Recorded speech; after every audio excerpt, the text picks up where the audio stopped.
Alright, I am ready to start in just a second. Hello. Today I'm going to be doing, instead of a construction live stream, doing a solving live stream.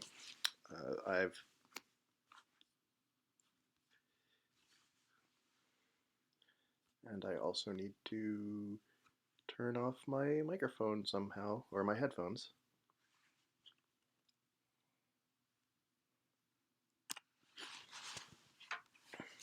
Okay, I've turned off the audio so I can't hear myself on a delay. And so as I said, I normally do a construction live stream, but this time I'm doing a solving live stream because one of the puzzle types that I've been posting, that I call Evil Twins, a lot of people have been telling me that they've been having trouble solving it, that they just have trouble making progress. And I like people to be able to solve my puzzles, so I'm gonna take one of my old puzzles, one that I've completely forgotten how to solve, and go through and show you how to solve it. Let me just see if I need to adjust the size of the window as I switch over. I'm just going to jump right in for this one. Should switch over. Let's see what we have.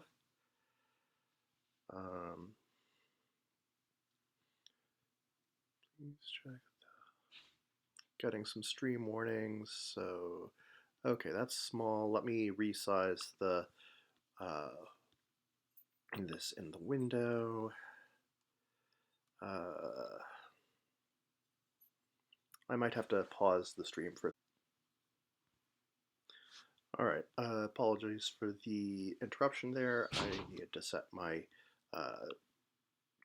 video set up to be at the right size, and hopefully now you can see the window at a better size. Evil Twins is a variant of the Masyu puzzle type.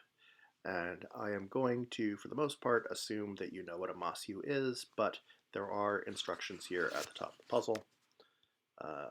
So the Masyu part, let me see if I can highlight the bits that are relevant for a Masyu. So the Masyu part is you would have a single grid of squares that have black or white circles in them.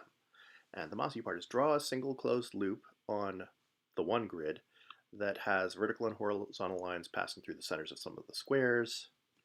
And it will pass through every square that has a circle.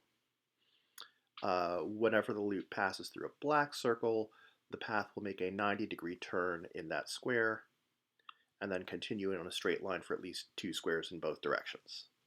So it continues straight through the next square. It might turn in the square beyond that.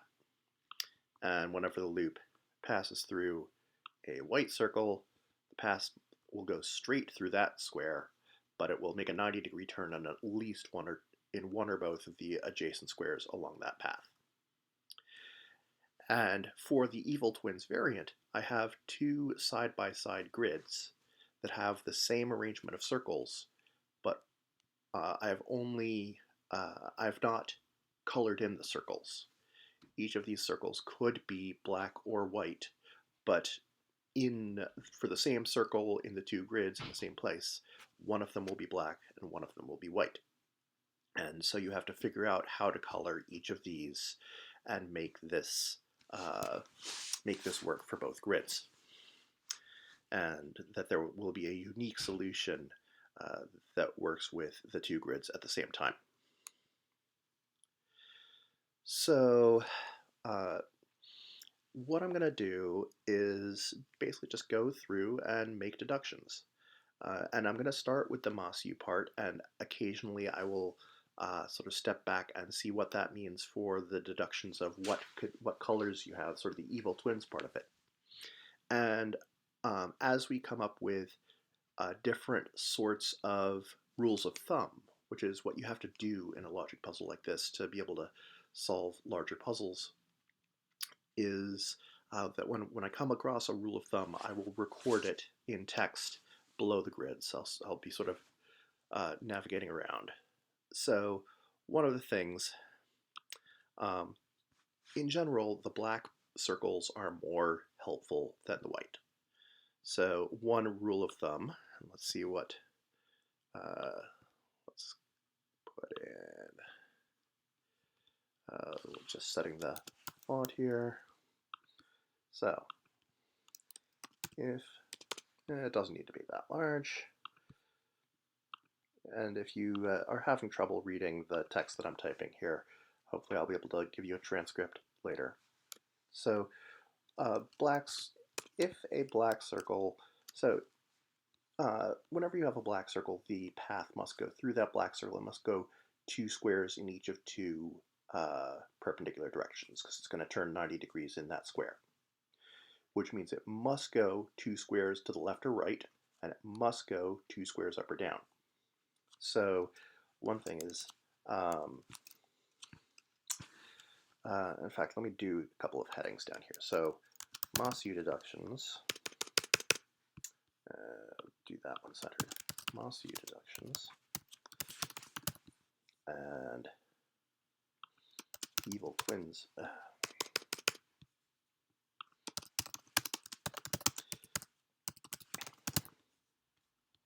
So one Masyu deduction is if the path from a black circle can't go 2 spaces in one direction, it goes 2 spaces in the opposite direction. Opposite, in this case, meaning 180 degrees off. And in many cases, when we have a Masyu deduction, we can sort of infer an Evil Twins deduction.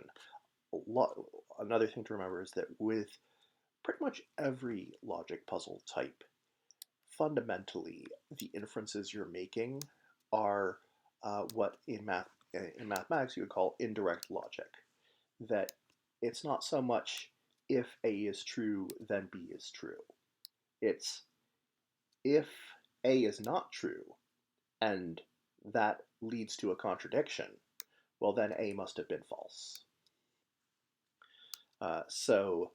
In this case, so for example, this deduction that a path from a black circle must go 2 spaces in the opposite direction says, well, if it didn't go 2 spaces in the opposite direction, then it must go 2 spaces in the first direction, but there wasn't room. So that's a contradiction. It contradicts the basic rules of the puzzle in this case. And sort of a related deduction for Evil Twins is if a blank circle does not have 2 spaces on either side, it must be white. So that first Masyu deduction we can immediately apply to the black circle on the right grid. And I will do that. Gonna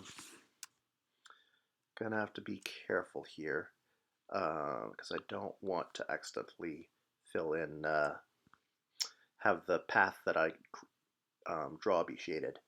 But the black circle on the right grid, it's near the corner. The path cannot go to the left, it cannot go down, so it must go up and to the right. So we can draw something there. I see that I've already set my path settings to only do horizontal and vertical paths, which is useful for this. I'm also going to make the stroke a little wider so that it shows up more easily.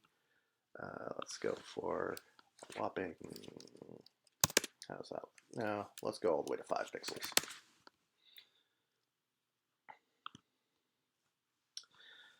And then from there we can say, oh,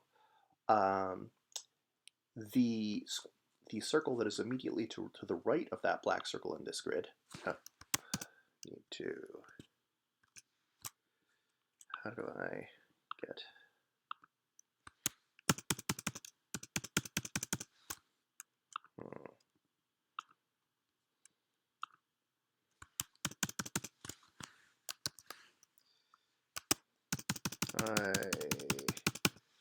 trying to get this. I would have thought that I'd be able to see the individual, select the individual circles, but it looks like it's not letting me do that, so I'm actually gonna pause a second and open up this version in, I guess, what would be the original source file rather than the file that I actually wound up creating the PDF for. So where is that going to be? So it was published in July 31st. Don't see the drafts.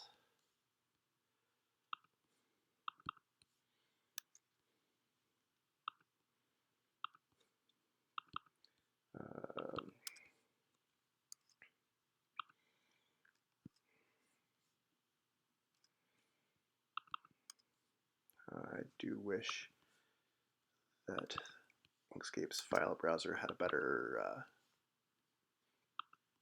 search function. Well,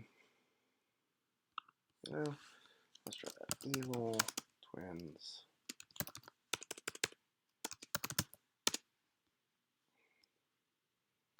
No.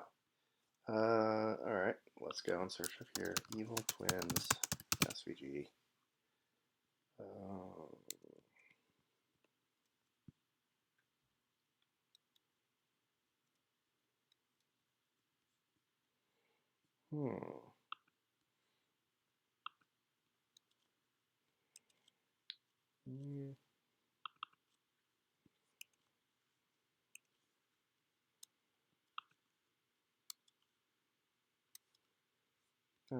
Evil Twins. What's the oldest in here?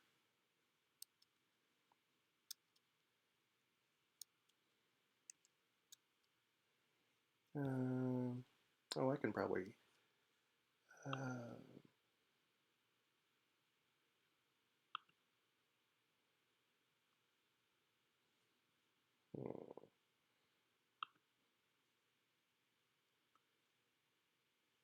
Okay, there we go.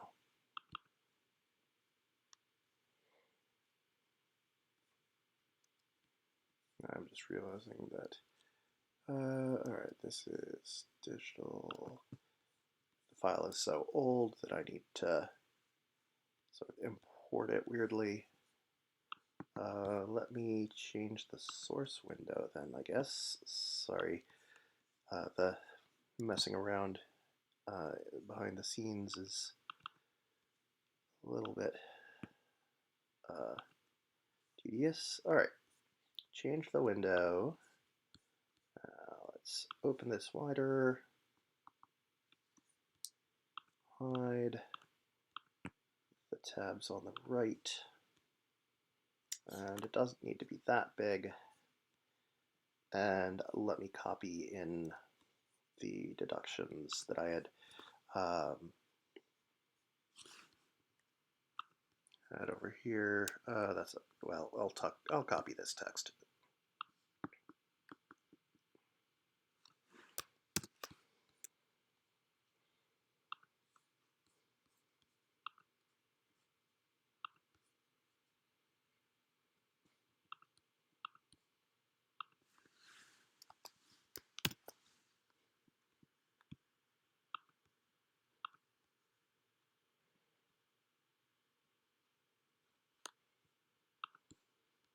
Alright.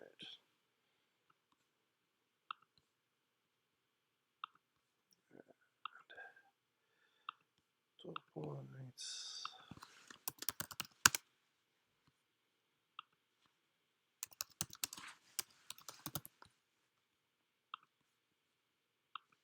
Evil Twins.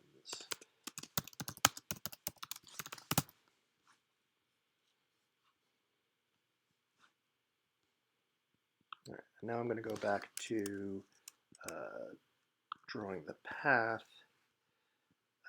So I had already said that with the black circle on the right-hand grid, the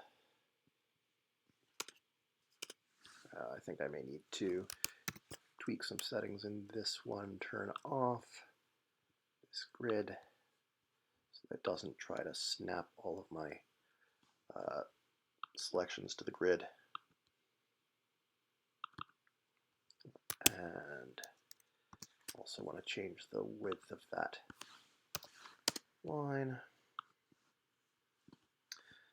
All right, so hopefully you can see that in the right-hand grid, I've now drawn in a line, a path going through that black circle. Although the white circle on the left, we don't yet know which way the path will go through that.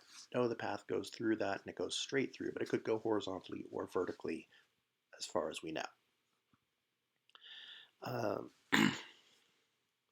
So over on the right, I was going to have the Evil Twins deductions, and so one of them is if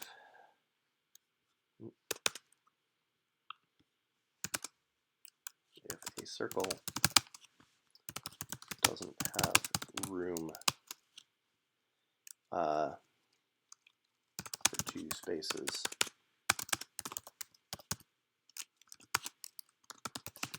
in either of two opposite directions, that circle must be white.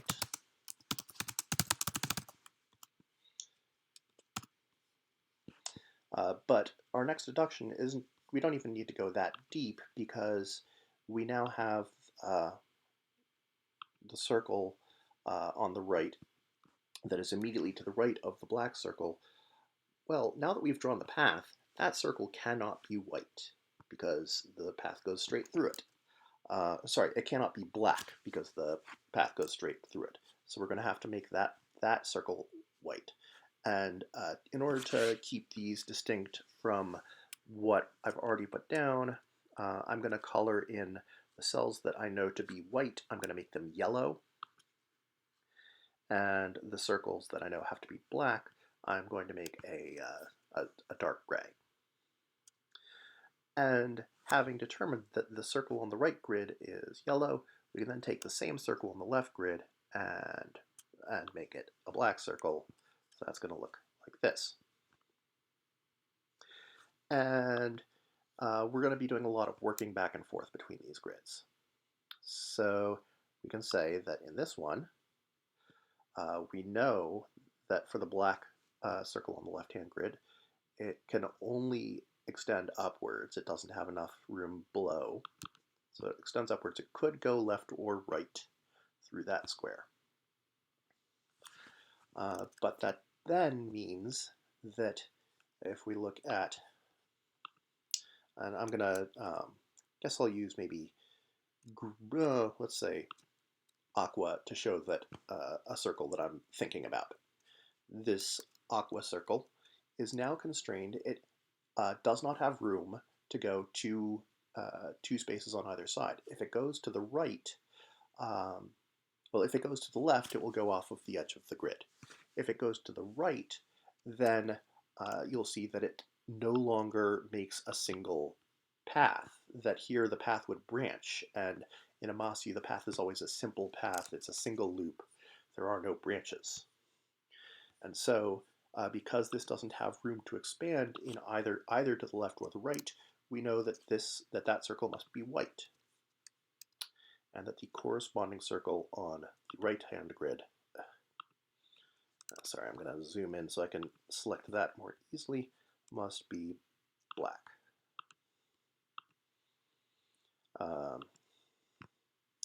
And again, because that one is black, we can deduce a little bit about that path.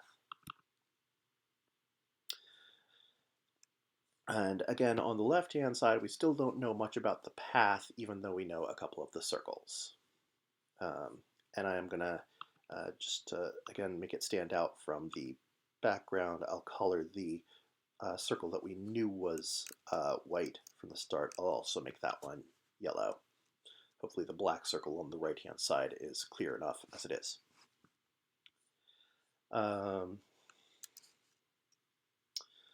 So zooming back out, so one of the things we did in the previous deduction is we know in general that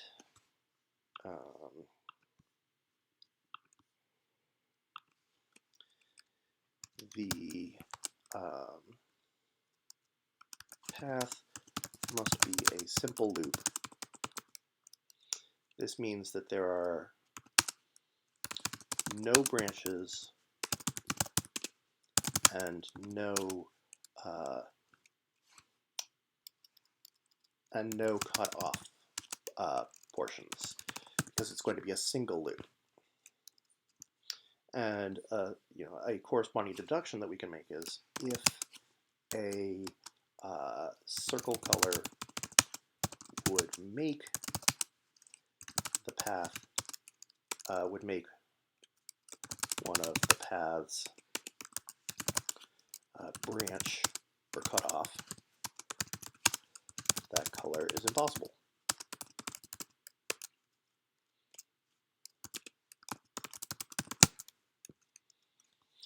And this will come into play on the right-hand grid. If we now go over,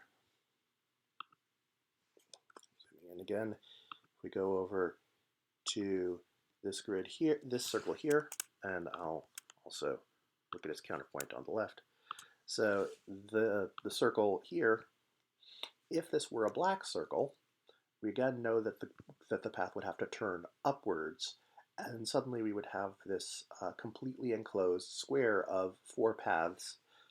This loop that certainly does not include cover the whole puzzle. We have dozens of other circles that would be left out. Left out. So on the right-hand side, that circle can't be black. So it's got to be white. And over here, we'll make that one black. And now we can start filling in more of the path on the right-hand side.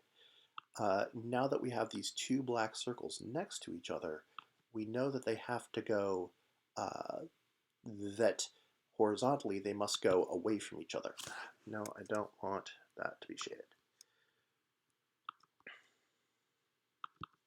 So those both go like that.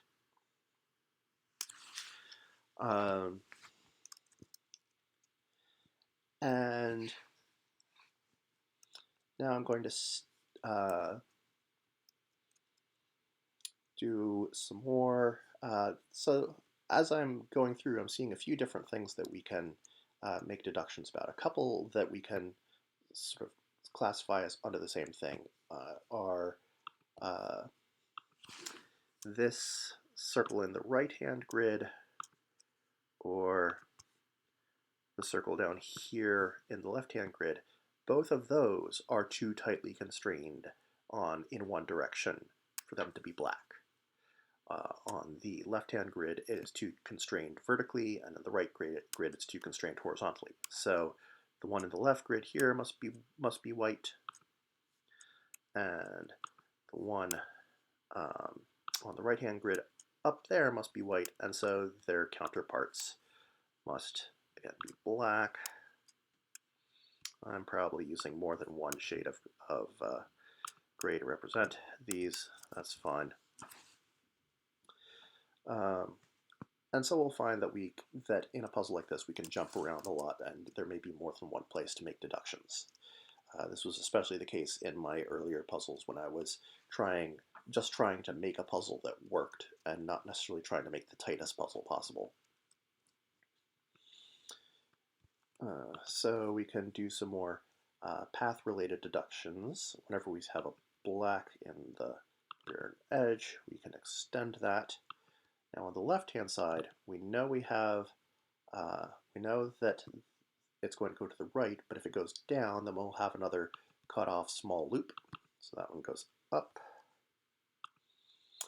That's unshaded, and that means that down below, we know that the path, in order for, on the left-hand side, for the path to not be cut off in the bottom left corner, it's got to go down, and then it's got to go across, and it can't turn at all this way, because there's nowhere it can turn. It's got to go through the white circle that I've colored yellow, and because it's a white circle, it has to turn in the next space, because it didn't turn on the other side, so it must turn 90 degrees, and the only way it can turn is going up. And so lo and behold, we have made yet another deduction on this side, and we can do something similar on the right-hand grid, where we know that the path must go through the yellow circle on the left edge, and we don't necessarily immediately know what it's doing above, but below it's got to go all the way around the path that we have already set in the lower left corner. We also know that the path that we had drawn before that goes through the pair of yellow circles in the bottom left must go at least one more and then turn. We don't know which way it will turn, but the path that goes through the yellow circle on the left must come all the way around. It must go at least like this. From this point in the bottom right of that path in this square, there the path could either continue to the right or go upwards, and either of those would be consistent with the rules of Masyu. We don't know which, so we'll leave that as it is. But back in the top of that path, again, the path has gone through a yellow circle and it didn't turn below the circle, so it must turn immediately above the circle. And then going back to the left-hand grid, very often, one thing, because a black circle must go, it must turn in the black circle, and it must go for at least 2 squares in either direction. A circle that is immediately after a turn must be white. And so let me add that. So first I'll highlight this. This blue circle here that I've just highlighted, it can't be black because it's only able to go the 1 square vertically. Even if there weren't a wall at the edge of the grid, we've drawn the path. It only goes 1 square in that direction. So a circle immediately adjacent, immediately after a corner on the path must be white.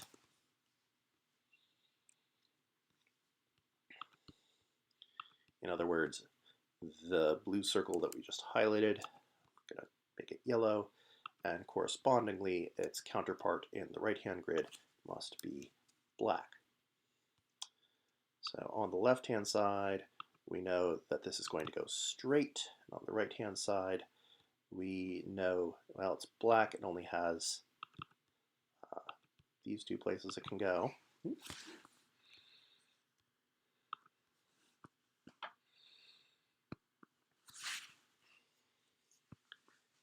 And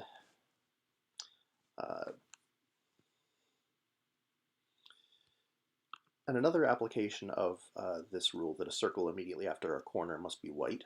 I mean, there's a couple of ways we could have deduced this anyway, but the circle here that is adjacent to the black circle on the edge, that has to be white because it goes straight through, and so we'll make that one white, which means that this one is black.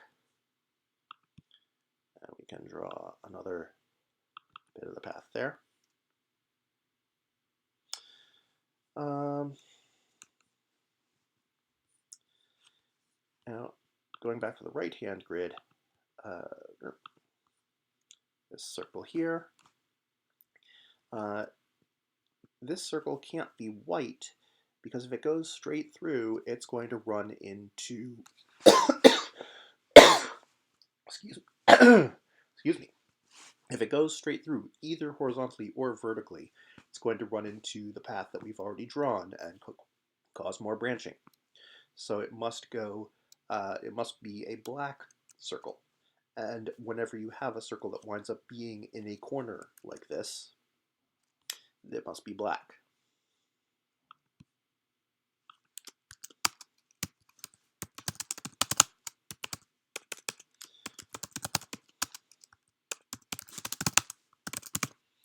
And we had also said that a circle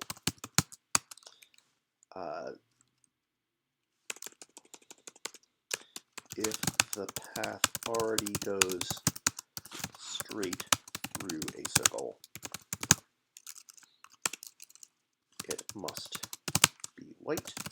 And sometimes we can, in fact, also have situations where if the path already turns in a circle, it must be black.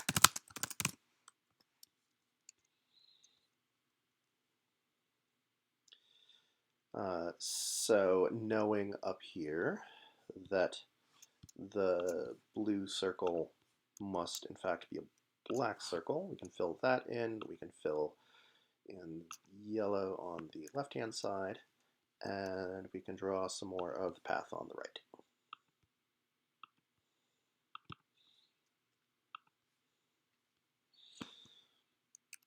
And we still have a situation, at least for now, where it seems like we don't know how, we're currently a little bit open to figuring out how the path goes on the corner over here. But we can say, now that we've filled in the path around that third black circle, because you sometimes get these diagonal chains where if the first one is black, then everything else in the diagonal must be black. If the paths all turn that way. So now let's look at, we'll look at this black circle at the edge. Again, this circle doesn't have room to move 2 spaces in either vertically. It's too close to the edge, to the bottom edge, and if it goes up, it will break the path or make the path branch above it. So this circle is white, and its opposite number is black. And I'm actually going to go ahead and do the deductions on the right-hand side. First of all, we know that the path must go straight through that circle. It must go down, and there's nowhere to go once it's in the corner but go to the left, so we'll do that as well. And then if we look at the path, that is just above it,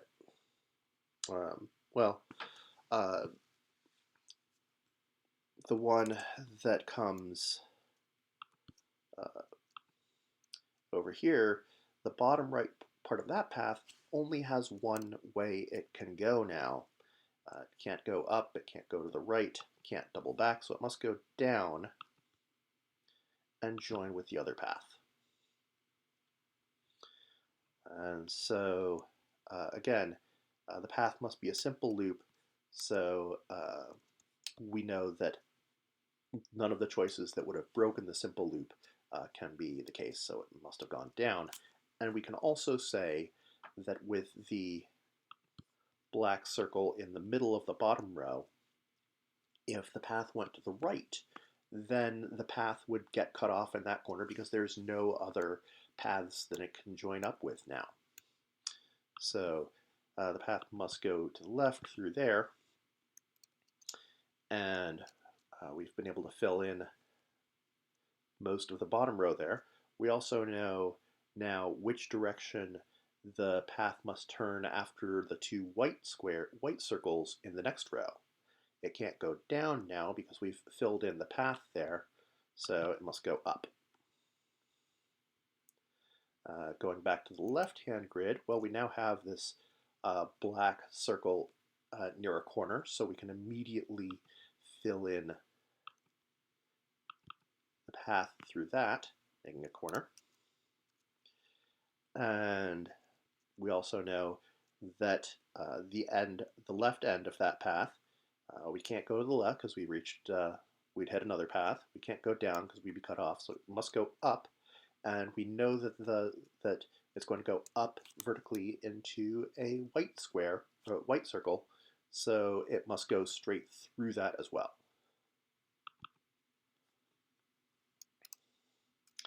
And now we have a situation with the part of the path to the left of it that we know that it's got to keep going straight at least for one more square in order to escape and meet up with something else.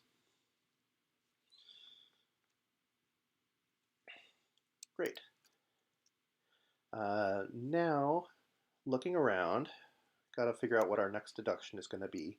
There are, again, a couple of places that we can make a deduction. I see on the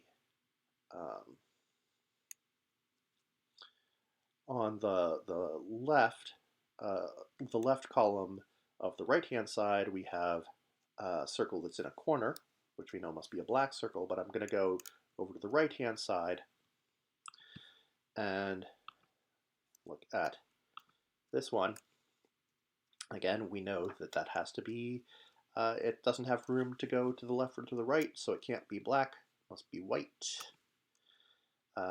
We don't necessarily know how the path goes through that circle, but we know it's white. Over on the left, we know that its opposite number must be black. And so the path definitely has to go to the left from that black circle. If it went down, it would wind up getting trapped in this little cup-shaped path that we have below it. So it's got to go up.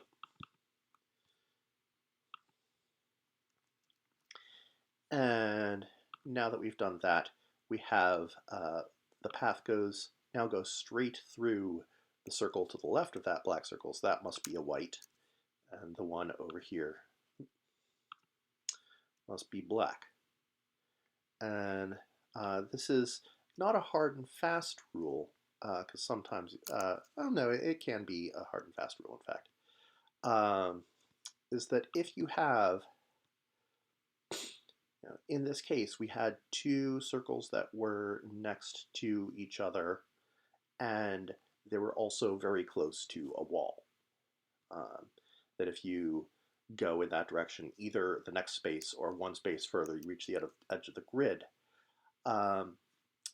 Even if we hadn't gotten this far in filling out the path as we already have, just looking at those four circles, I'll make them blue again momentarily.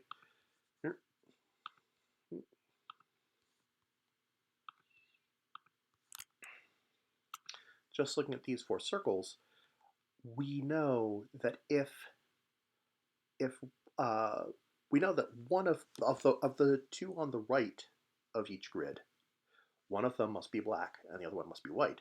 Whichever one is black, the path is going to go radiate out from it and go straight through the adjacent circle, so that circle is going to be white. So in one of the grids, it must be black and then white, which means that in the other grid, it must be white and then black. Even though on its own, two of the circles could have been both white, that would then mean that both of the circles in the other grid are black, which is not possible. So that's a general rule of thumb that you can use to rule out some things. But in this case, we knew already which particular black-white arrangement they were.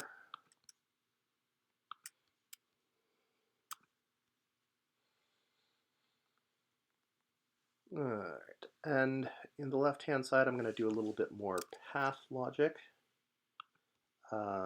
In that U-shaped cup that let us know that the path had to go up from the black circle on this, in the right here.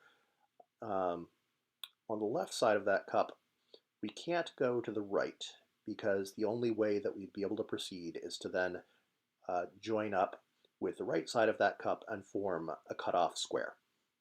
Not good. So the path must go to the left here. And now we have this nice long path going along the bottom. The right side of that cup can't go to the left because we would now get cut off now that Now that the left-hand side has gone in another direction, must go up. It must keep going up because there's nowhere to go. And we can now sort of make two deductions at once. We now know that the circle above it is going to be white, so it's got to go straight through it, and it's got to make a turn since it didn't turn before, so it can only turn left. So we know that we can, in fact, fill in a good bit of that path straight off. Color this circle white, and therefore color this circle black. And we can at least draw the outward part of that path. Still room for the path to do a few different things on the other side, which way it goes vertically. And I couldn't tell you which way it goes because this puzzle was written over 4 years ago and I don't remember the solution one bit. But I did say that we could also make some deductions about the circles on the left column of the grid. In the right hand side, we know that the circle here is in a corner now. The path has cut off a corner, so we know that circle is black. And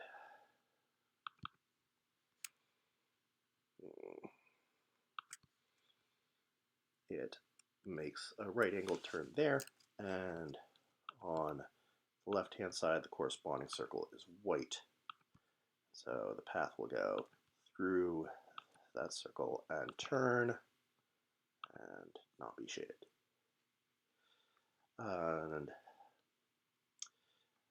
then on the right hand side I see that the path of the part of the path that goes through the very bottom left corner that's sort of sweeping around, it has to keep on going.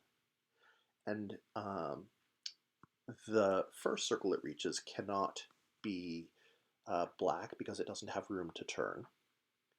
So it must go straight through that. It must be white and go straight through. But since the path didn't turn to the left of that circle, it's got to turn to the right of that circle, which means that the second circle is black because it makes a turn there. And so it has to not only turn, but go for 2 squares, so it can't turn downwards, must turn upwards. And we go in and make more circle colorings. Right. And we can do the opposite colors on the left-hand side.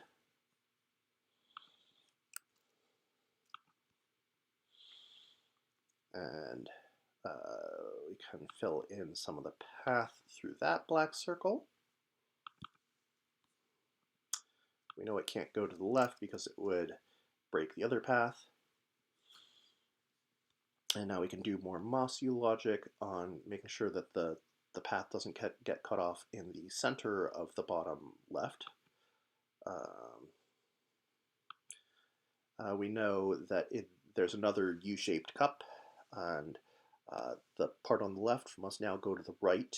There's nowhere else it can go, but it can't meet up with the other half of the U, so it must go right one and then up to join the path above it. And on the right hand side it must go up at least one. On the right hand path we can do something with this sort of G-shaped path one away from the bottom left corner. The upper part of that G, currently the path could only go down or to the right. If it goes down, then it's either cut off or winds up completing that loop too soon. So that part must go to the right, which means that the bottom part also has to go to the right so that it's not trapped. And we don't know how much further the top of that G, well, no longer a G, but the top of that path will continue going to the right. but we at least know that that is how the bottom of part of that grid is sorted out.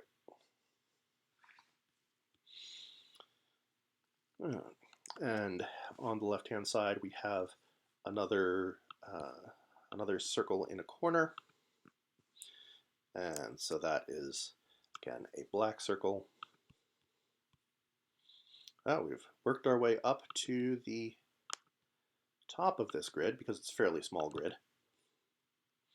I tend to do this was a 10 by 10 grid. I think I usually do 12 by 12s now. Sometimes I'll do a larger grid for particular one-off puzzles, but usually 12 by 12. And so again, knowing that the corresponding circle here is white, path goes through that white circle and to the right. We know that on the left-hand grid, the path below the black circle we just made has to be completed like this, or else the path on the left part of the path would get cut off if it didn't close there. And likewise on the right-hand side, we have to make a turn upwards to keep from getting cut off. We can now, up here in the top grid, we can make another deduction that this is this particular circle near the top of the grid must be a white circle because it can't go vertically 2 squares. That's white. And this one is black. And on the right-hand side, must go 2 squares down. If it went 2 squares to the left, we would again complete a short circuit. So this goes 2 squares right.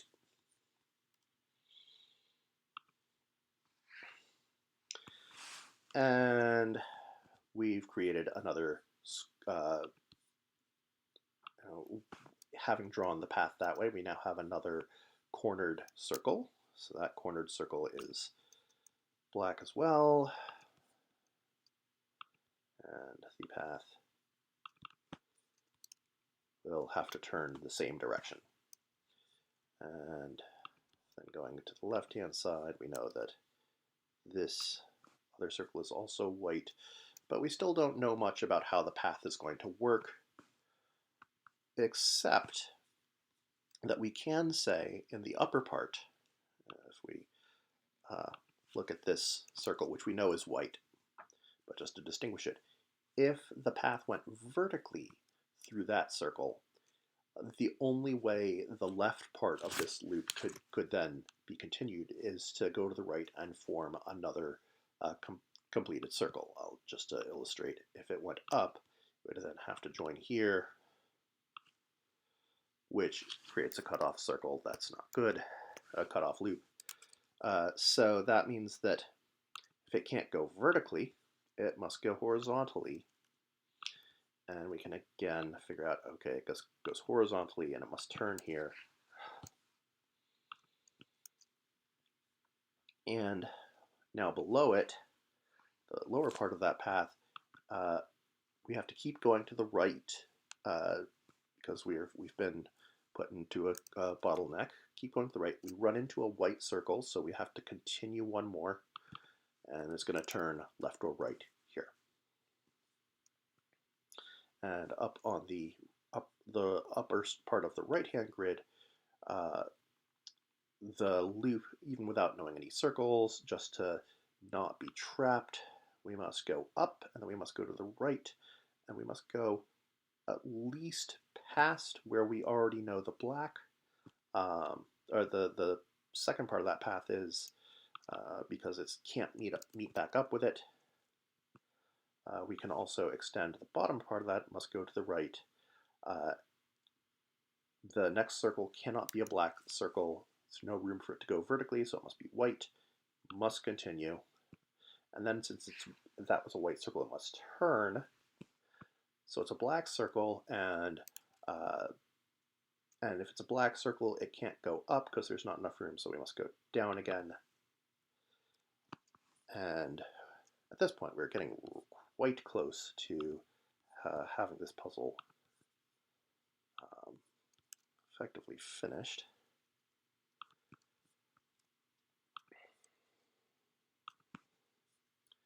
And we must have cornered that, and the one up here must be white. And so we can fill in more parts of the path there, and here. And we can also say that since in this circle we've just turned the corner, that can't be a black circle, so that must be white, and the path here must keep going one more square at least. And now that we've colored a whole bunch of squares there, we can also color the corresponding squares on circles on the upper grid.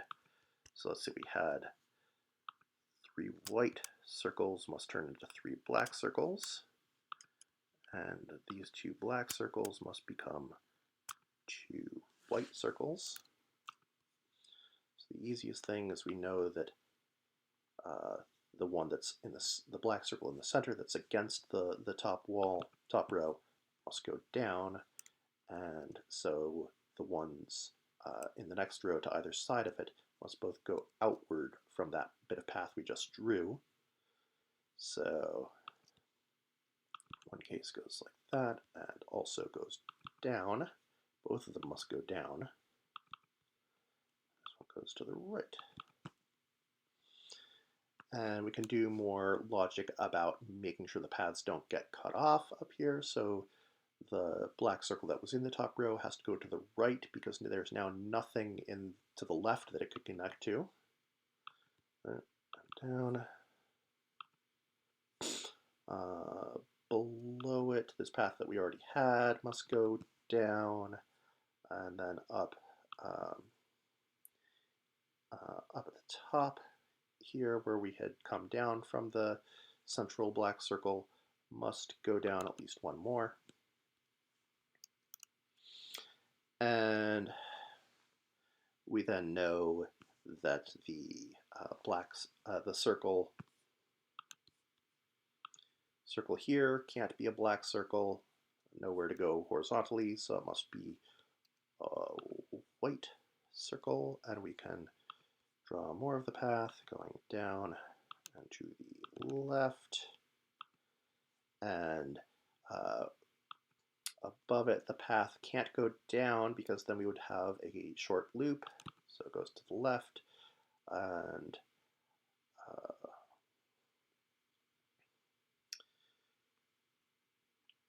so almost finished on the left. There are a few different ways the path could sort of be finished here, but we can say a few things actually. On the bottom part, we have this long windy path that starts and ends in 2 effectively adjacent squares. Starts and ends in these 2 squares, and so we cannot close that loop either. So the path through those 2 ends of the loop, one of them's got to go up. They both got to go up. And I'll unshade these 2.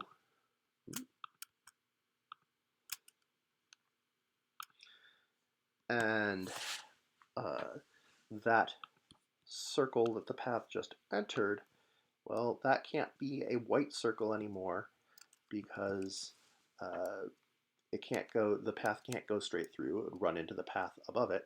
So that's got to be another black circle, and we can draw path going to the left.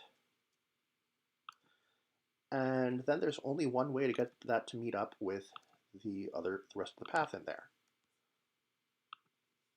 So we have fully solved the left-hand grid. And so we can then take the colorings that we have made in the left-hand grid and do the opposite on the last 2 circles over here. So This one is a black circle. This one is a white circle. And now we can just solve now that we have colored everything in here, we can solve it uniquely. It's going to have a unique solution at this point because there's no more information we can get from the Evil Twins part. It's just got to be a Masyu now. And it's got to be a solvable Masyu. So I could just leave it here as an exercise for you to solve it, but you know what? I've come this far.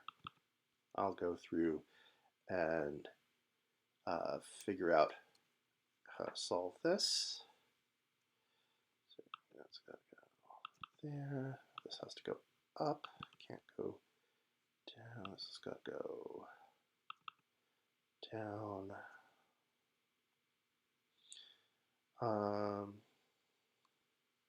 I think there may actually be an interesting thing with the path going on here, though, because it looks like it should just go straight like this. This looks like a pretty obvious way to complete that that part of the path. But that's not the only way it could go. It could also go this sort of twisty little thing like this, and I think it might actually have to do that. But I can't predict that yet. I can't deduce that yet. But over here on the bottom part, again, we have two edges of a partial path that are very close together in the path that ends in these two squares.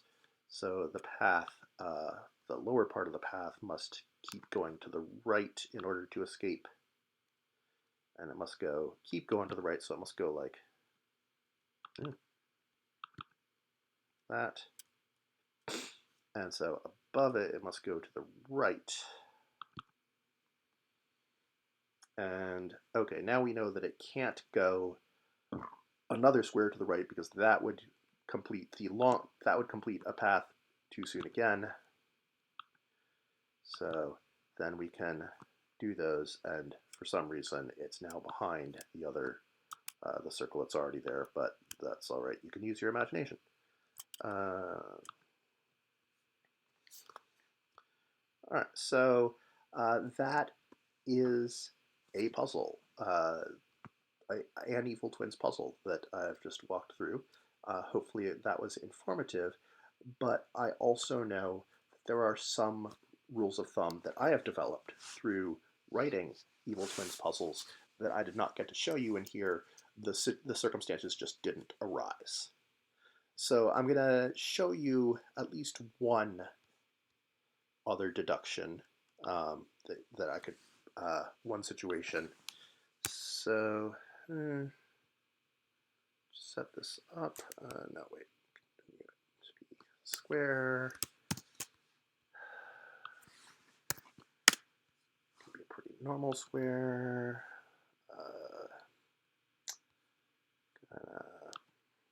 Create some tile clones, but it doesn't need to be big. Let's do, say, I don't know. Oh, let's make it big enough that it's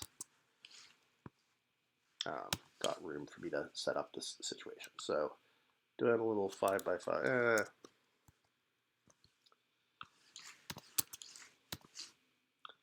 6x6. So I'm also going to put in some circles. Let me think about where the circles are going to go. Right. So gonna have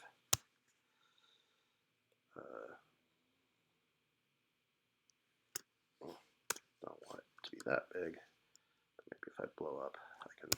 So I'll have one circle here and one circle here. And I'm only going to do this in one grid. I'm not going to do it in both grids at once.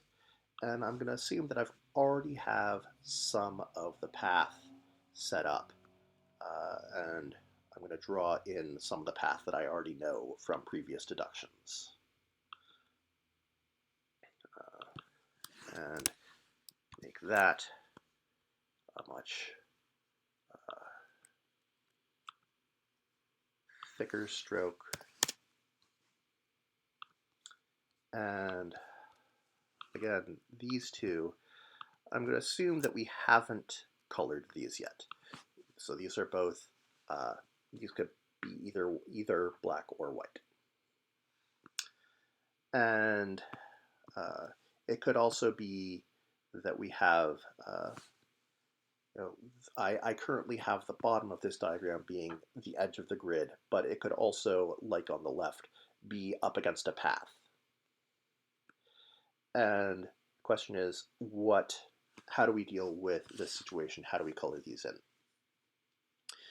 And so if we just take this as it is and we're up against the bottom of the path, if we say assume that the bottom one is a black circle, then we know that the path through that circle has to look like this. And now we can't draw a path through the other circle, even though we know now it must be white. A path through that circle would then have to go through it, and it would hit the edge of the grid and have nowhere to go. So we know then from indirect logic that this circle can't have been black, so it's got to be white. And we could actually do the same logic on the one above it. That if this one were black, that the path through that circle would go like this, and then the path through the white circle below it would get cut off. We don't want that either. So, in fact, both of these circles must be white. And I can then deduce that the path has to go like this through those two. But the more important thing is here is knowing, even without looking at the other grid, that those two circles must both be white. So I'm going to see if I can summarize this as a deduction rule. If two, so I already talked about a circle in a corner must be black. Two circles are both adjacent to a corner. And when I say corner here, I mean some sort of configuration where the path absolutely cannot go in either, in this case, to the left or down, but in any two perpendicular directions. If it absolutely cannot go beyond those particular squares in those directions. So if two circles are both adjacent to a corner and diagonally adjacent to each other, they must both be white. And you'll notice that when I set this up, I put in path already in place because for the simple reason that if I didn't have the path already in place, if this was in fact the edge of a wall, you can still have the same logic to say that those two circles must be corners. But if you looked at the same configuration in a second grid, well, if we had the two circles being white in one grid, they would both have to be black in the other grid. And then we run into this problem where, oh, that can't happen because now we have, I guess at that level it's gonna do that, but again, we have this problem where we try to have the two black circles, and that's not going to work out. So as a constructor, I cannot make this situation arise at the edge of a grid. I can only have two circles be nestled up in a corner like this if part of the corner arose from a path that exists in one grid but not the other. Otherwise, because we can't have the same situation in both grids. So these are some of the deductions that I use most frequently when when I'm writing these, I'm basically solving them as I go. So these are a lot of the deductions that will get you pretty far, and you can probably work out some of your own rules of thumb as you do this and learn from experience. Certainly my older Evil Twins puzzles are generally easier.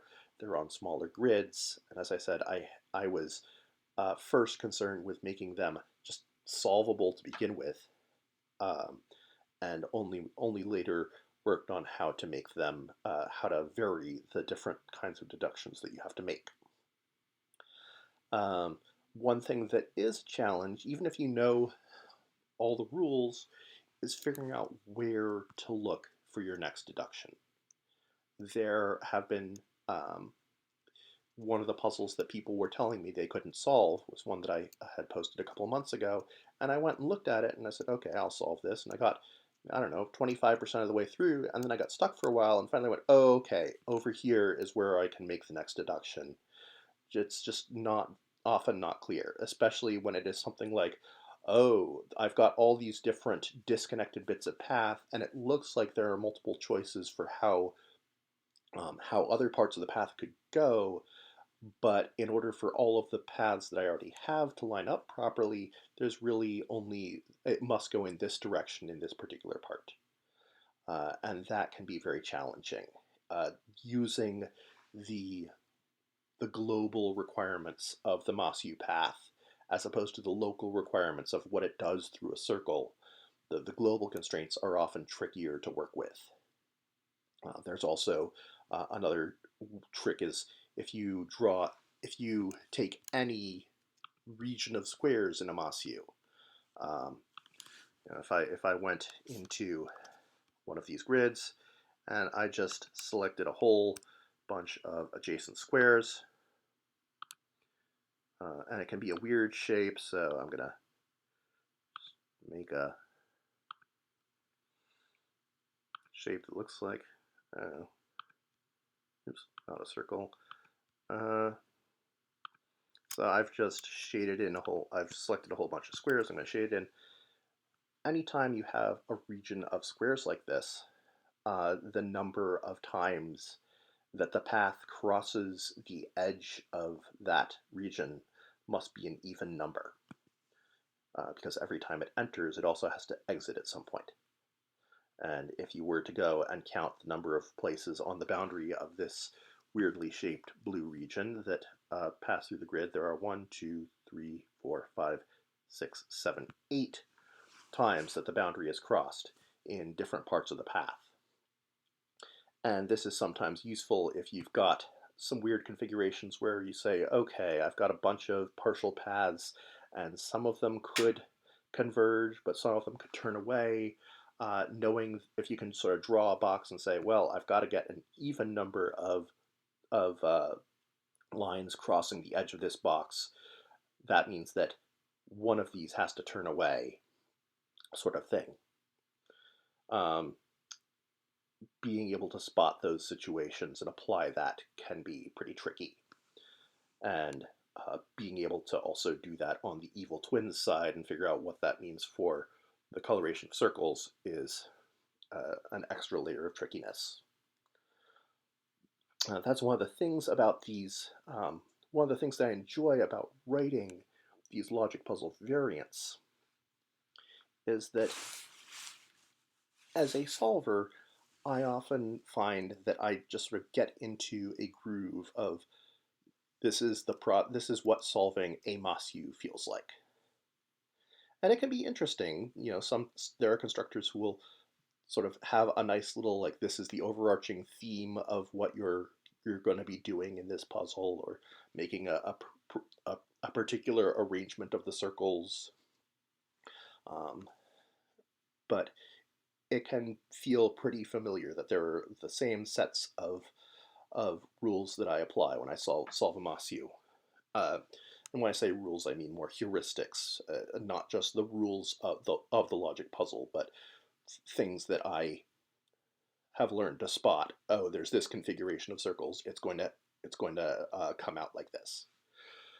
And having a variant like this where you have to figure out some of the clue information as you go along, or there's some other way that you can't just apply the rules to an established puzzle immediately. I often do two logic puzzles combined in some way. That I really like the way um, that forces the solver to take what may be familiar to them and do new things to it. And this is also the case for things like variety cryptics and lots of mystery hunt puzzle types. But it's just something that I like doing in logic puzzles, particularly, especially because I find that I don't always know how to write a straight logic puzzle that is as interesting. So I hope that this was informative, and that if you are so inclined, you might go and look at some of my Evil Twins puzzles from my Patreon. I have, this one was one of two puzzles that was posted in a pack in July of 2015. I'm not sure that pack is still available, uh, but there are definitely other Evil Twins puzzles that if you're a subscriber you can go back and find. And again, I would suggest starting with the older ones that you can find because they're probably simpler. Excuse me. And I see that it has been just a little over an hour. So I think I am going to wrap this up. And I hope that you learned something about solving Evil Twins. And maybe at some point I will do an under construction about the process of making an Evil Twins. I have previously talked about making, for example, Statue Battle, which is another one of my variant logic puzzles combining Statue Park and Star Battle. I will say, from a constructing point of view, that it took me several attempts to get Evil Twins right the first time. That I could get about 90% of the grid finished, and then would run into a situation where if I made one of the grids work, then the other one would either be ambiguous or unsolvable. So it found out how to backtrack and set things up so that I could make a completable puzzle. Took some trial and error. All right. Now that it is 8:45, I am going to close this up. Thank you for being patient with the some of the stream issues that I had at the beginning again, and for bearing with me when I had to switch windows to be able to edit select the circles of the grid properly. But I will probably be back sometime next month with a different puzzle. And I will hope to see you then. Bye, everyone.